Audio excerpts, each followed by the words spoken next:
everyone. Welcome back to my channel, or welcome if you're new here. This is A Life Well Spent. My name is Kelly, and on this channel, I'm documenting my financial journey. So I do things like budget, debt payoff, although I am currently consumer debt free. I just have my mortgage. I do some like net worth tracking and investing and things like that.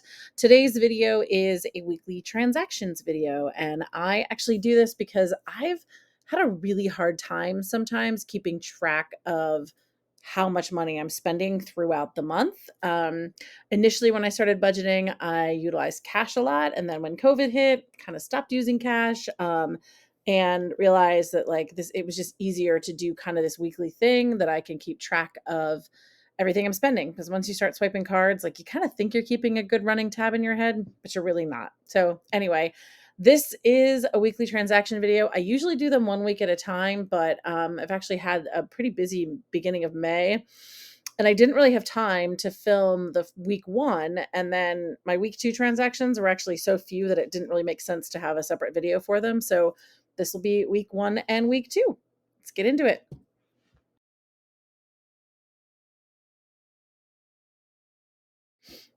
Okay, so transactions for May. I paid my mortgage. I actually, for those of you who've been here before, you know this, and for anybody new, I actually try to set up all of my bills to pay out within the first week of the month so that all of my financial obligations have been met by like the 7th or 8th of a month. And I just prefer that. I feel like it's just easier to make sure everything got paid. It's easier to keep track of everything. And then I don't have to play the game of like, oh, do I have enough money in my account right now to pay this bill, or should I wait until I get paid? Like I cannot be bothered to do all of that. And this has been a way that I've been able to simplify it. I do that by when I get to the end of the month, I make sure that I have a month's worth of income my in my checking account, because that's what I budget off of. I do a zero-based budget, and so I know that like every dollar has its own assignment. So I leave in my checking account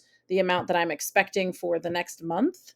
And then I make adjustments as I need to make sure um, that if I've overspent, which I don't often do, but if I have overspent, then I pull some from savings. And if I have money left over in my checking account because I didn't spend as much as I was at least budgeting, sometimes like I've been pretty low on my grocery, not last month, but in the past months, I budgeted like 300 and I've been spending like $200. So there's an extra $100 in my checking account. I move that into some type of financial goal that I have, and then start the month with a month's worth of income. So basically, like all the money gets paid out and my paychecks just kind of replace it, right? And because I do it all in the beginning of the month, like there's plenty in there and I don't have to worry about it. It did take some time to get to the point where I had at least a month's worth of income in my checking account that just kind of stays there. But, you know, I'm certainly, if you have any questions about it, ask me down below. I can certainly explain that further. But I definitely recommend it because I feel like it makes for a lot less like stress and thinking about like having to pay everything. So anyway, mortgage 688.77 that went out on the first of the month. My gas bill 68.54, sewer 63, that's a flat rate. Water 18.98 is not really a flat rate, but there's a minimum usage and I almost never go over the minimum usage, so that's where I'm at. Electric 48.87, internet $58. I sent money to Fidelity for my Roth IRA. I put some money in a brokerage account. Sorry, it was $500 to my Roth IRA, $70.83 to my brokerage account, and $100 to my niece's brokerage account. I think I've said this before, but between my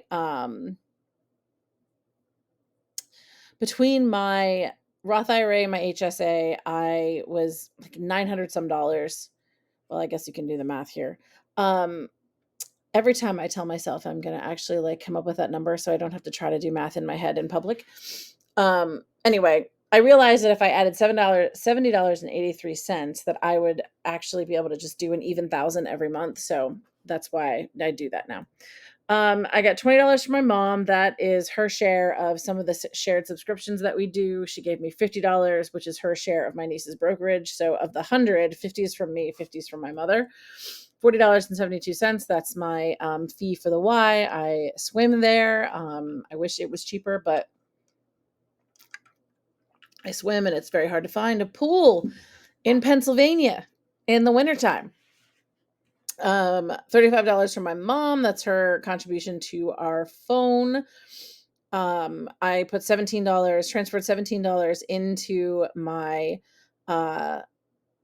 sinking fund for my Nanny Lion Club, $155 for my subscriptions, and $59 for my car insurance. And I will say, when I say like I move everything, all the money that's got to be moved or paid out or whatever is also done in that time. So A, I've paid all my bills, but B, like I've moved money into sinking funds that need to go into sinking funds and all that kind of stuff. All of that that actually used to take place on the 1st, but I realized, or on the 4th, and I realized I could go through and I had to cancel some and change where they were moving, change where I was storing them or keeping the money for it. So I figured, well, I have to change it, I might as well just change the day. So I thought of it on the 2nd, which is why these are all dated on the 2nd. But moving forward, they'll be on the 1st of the month. My iCloud subscription is $2.99. That came out. My that comes out on the 7th, and on the 6th is my my cell phone bill. So my mom is paid towards that, and $36.54 is from me. It was a garbage month this year. It was a garbage month this month. So $42 went to garbage. I actually ended up having to pay an extra $2.16 to water. So I ended up going a little bit over what I normally pay, although I budgeted $25 because I thought I was going to be over with just some things that I was doing. And I was over a little bit. I just wasn't sure how much. This came out automatically on the 1st. It's just set to go automatically. And then I got the bill. And so then I had to send a little bit more towards it.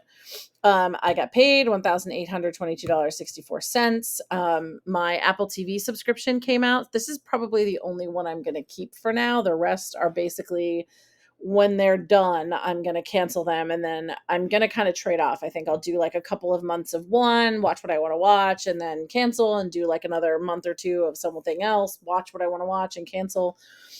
Because we're not really allowed to like password share anymore.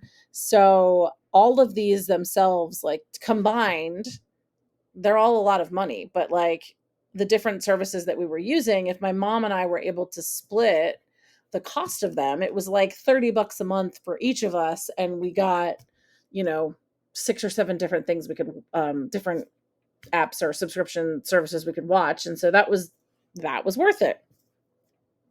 It's not now that we can't do any password sharing. So we're canceling a lot of them. It's just not worth having them all at the same time. Really, like you can probably watch 1 or 2 at the same time, and that's about it. So we're cutting back.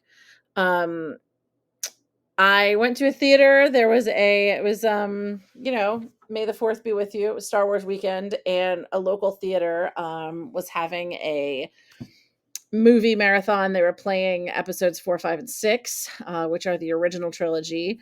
And the movies were $5 a piece. So at 2 different times I went on, and I had to buy them separately, and I didn't want to put them in as separate line items. So they're each $5. I put them together.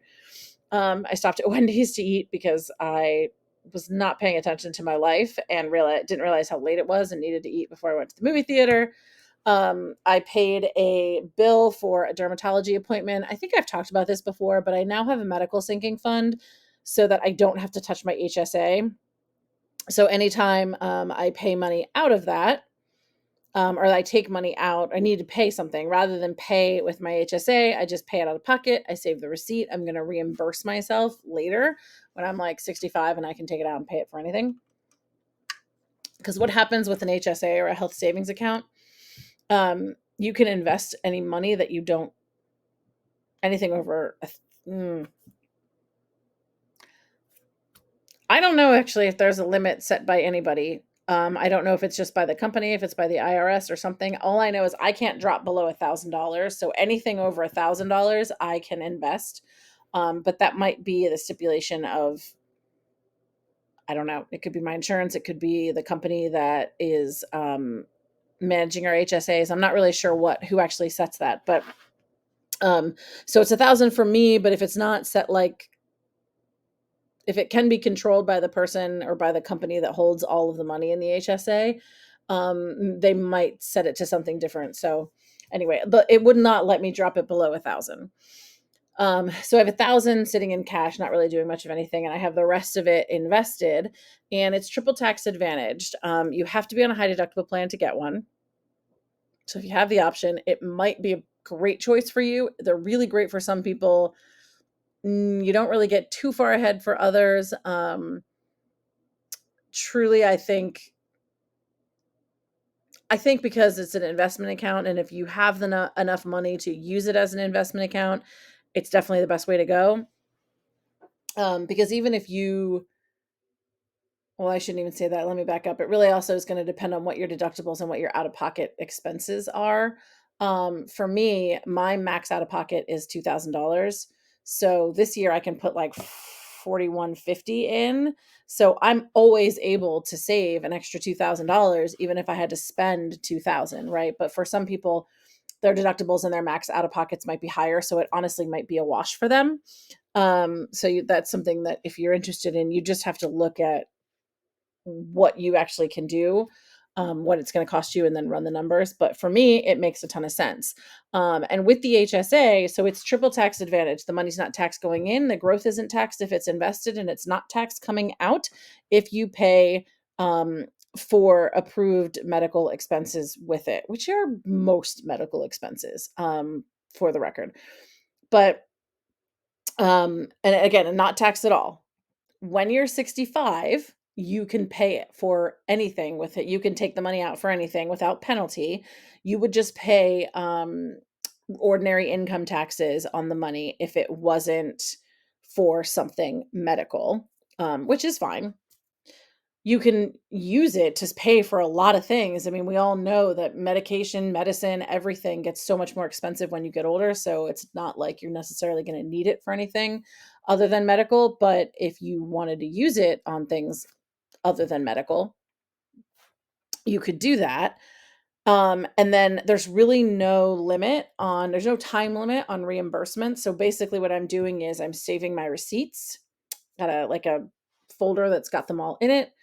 And I will, like, at 65, if I want to take $120 out for something, basically I will submit that receipt from today or from the 4th and say, oh, this is my $120. I'm reimbursing myself for this. So then I won't actually owe taxes on that $120 because I've technically am spending it on here. So that's a really cool thing. I actually just learned that about HSAs.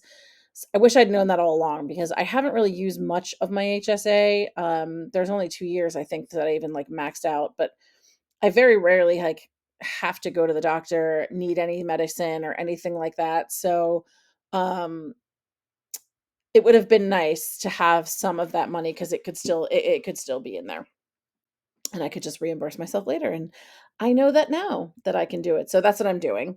So that was $120 that came out of my medical fund. I then put 120 back in it. I just decided, I have the money now. It's a 3-pay month. I'm just gonna pay it out of the fund. I'll transfer money back in there, and then it's paid for. I got gas, $48.19. I put $213 in my brokerage account because I really didn't feel like messing around with I don't know, it was like 17 cents or something like that. So I talked a little bit earlier about realizing that I was very close to hitting $1,000 a month. I only came to that realization in like March or April. I think April. And so I started putting in April, and I thought, I really should go back and put in the same amounts for January, February, and March. So that's what that 213 is. That is my attempt at making up for the months that I didn't really think about it. And so that now when I get to December, $1,000 a month, it'll be $12,000 for me to have saved in retirement accounts or investment accounts of some kind. I put a second $500 into my Roth IRA, and I did that on the 12th. So the brokerage in the Roth IRA is my next week's of transactions. So everything above that was week one. I decided to go ahead and put the money in the Roth IRA because it is a 3-pay month. This is my second extra 500. Basically what it comes down to is I had it like a set and forget for $500 a month. I didn't feel like changing it because the, amounts that we could now add changed. And I just decided there's so many times throughout, not so many, but there's a few times throughout the year when I'm making some extra money. So I have 2 months out of the year. I get paid every 2 weeks. So 2 months out of the year, I get 3 pays in a month. And then there's a time, there's my tax return, which I'm trying to not get much back, but I can't seem to figure out how to do that properly. And then there is my, every year I can sell vacation days. And at this point, like I've sold every year because I just can't use them fast enough. So that's enough to put some money in there. So anyway, just with those opportunities, I figured I will leave it the 500 the way that it is, and then I'll just pull 500 at 2 different times throughout the year and put money in. So now this is it. So there's no more extra money. It is $500 for, on the first of the month every month. Spent $44.74 at Sheetz getting gas. Went to Trader Joe's and I got $70.20 worth of groceries. I love me some Trader Joe's, and I had to go down near where the Trader Joe's was to look at some gear that I am looking at buying. I need a new tent because I really don't think I can fix mine. I've tried. It's going to be rainy this week, and I'm going to put it out and see if it holds up in the rain. I really don't think it's going to, which is very bummery. But anyway, so I wanted to test out some new tents if I end up having to get a new tent. Then I went to Sam's and spent $23.82. That should actually say the 13th because I did not go Sunday. They were closed before I got there. Just my typical, like I got a couple of salads. I got some salads at Trader Joe's, but the salads there are a little bit more expensive. And I was going to get some pre-cooked chicken, and it was like twice the amount of what I can get at Sam's. So I was like, well, if I'm going to get at Sam's, I'll grab a couple salads from there too and go from there. So that's what I did. Pizza Boy is this amazing brewery in Enola. I think there's one in Camp Hill. I forget which one I went to, but anyway, it's fantastic brewery, restaurant sort of place. And I grabbed some desserts for lunch. We were visiting my aunt and uncle who live kind of near there. So that is my spending so far for week 1 and week 2 of May. Again, I think I said earlier, I struggle sometimes keeping track of what I've spent. And so this has just been the best way for me to do that. And so I kind of do it frequently. I do it every couple of days usually, or sometimes I just get bored and I'm like, you know what, let me just throw those in. And I think it's really helpful because it keeps me honest, right? And there are times when like I don't even necessarily mean to, but like I forget, oh yeah, I did go to the grocery store last week and spend this money or whatever. And when I was using cash, it was easy to keep track of. It was easy to keep track of like how much money I have spent in my restaurant fund, and I could stop and say, yeah, I'm kind of getting to the end there. I really can't go. Whereas when I'm like just paying with a card all the time, I definitely lose track of it. Now I have the ability to look. I have a time frame set every week, but I end up doing it like every couple of days, and that's that. Because it's just, I don't know. I'd like to see where I'm at as far as spending money goes. But anyway, this is my system. If you have any questions about it, just, leave a question down below. It'll be fine. Let me know how you track. Do you do a spreadsheet like this? Do you track everything out by hand? Do you just keep checking in your bank account? Do you use something like You Need a Budget or Every Dollar or something like that? Let me know. Thanks so much for watching, guys. See you next time.